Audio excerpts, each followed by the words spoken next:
I got so much motherfucking design on right now. Break it down, bring it back, make it clap. I got 3 old thoughts, new block, where that thing. Pictures on my line, and you know. Hai teman-teman, perkenalkan nama saya Kiri Natalia Selegi, NIM 2021-34041, kelas B. Di sini saya akan menjelaskan sedikit tentang buku 1 pada bab 4, yaitu penerapan strategi pembelajaran aktif, yaitu pada poin E, beberapa alternatif metode pembelajaran.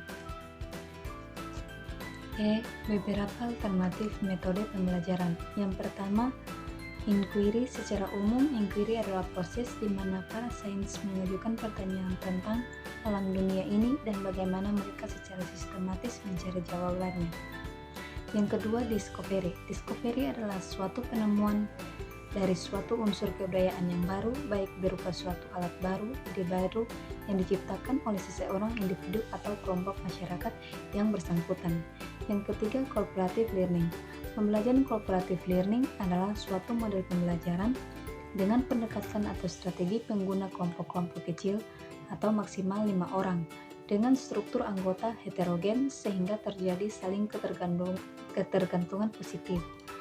Adanya tanggung jawab perorangan dan komunikasi yang intensif antara anggota kelompok dengan tujuan memaksimalisir proses belajar. Yang keempat, belajar tuntas atau mastery learning. Mastery learning merupakan suatu pendekatan pembelajaran yang menganut asas ketuntasan.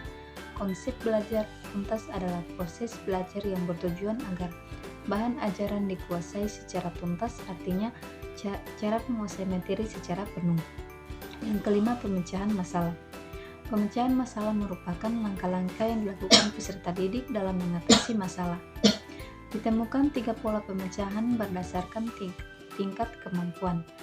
Pemecahan masalah tersebut, pola pemecahan masalah pada kemampuan sangat tinggi dan rendah. Yang keenam, peta konsep atau concept map.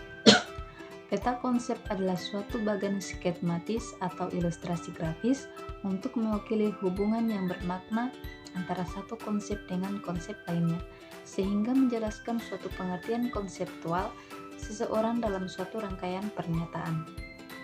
Everyone is the teacher here atau metode everyone is a teacher here merupakan metode belajar aktif. Siswa dapat menjadi guru untuk siswa lainnya.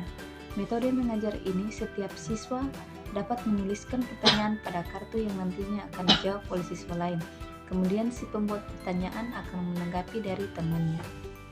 Yang kedelapan, in the news. Metode in the news adalah metode belajar yang melibatkan peserta didik dengan membawa artikel, pokok berita, dan sejenisnya sebagai sumber belajar yang menghasilkan kekayaan materi dan informasi.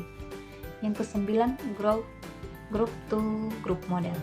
Pembelajaran group to group adalah model pembelajaran yang menuntut peserta didik untuk saling mengajarkan kepada sesama peserta didik untuk mencapai tujuan bersama. Yang ke-10, student creative case study atau SCCS. Student creative case study adalah metode pembelajaran kategori aktif yang menggunakan studi kasus sebuah permasalahan dalam pembelajaran yang akan dipelajari. Yang ke-11, gallery learning. Model pembelajaran gallery of learning adalah salah satu bentuk dari pembelajaran aktif learning. Aktivitas ini merupakan cara untuk menilai dan merayakan apa yang telah peserta didik pelajari setelah rangkaian pelajari studi. Demikian presentasi dari saya. Terima kasih.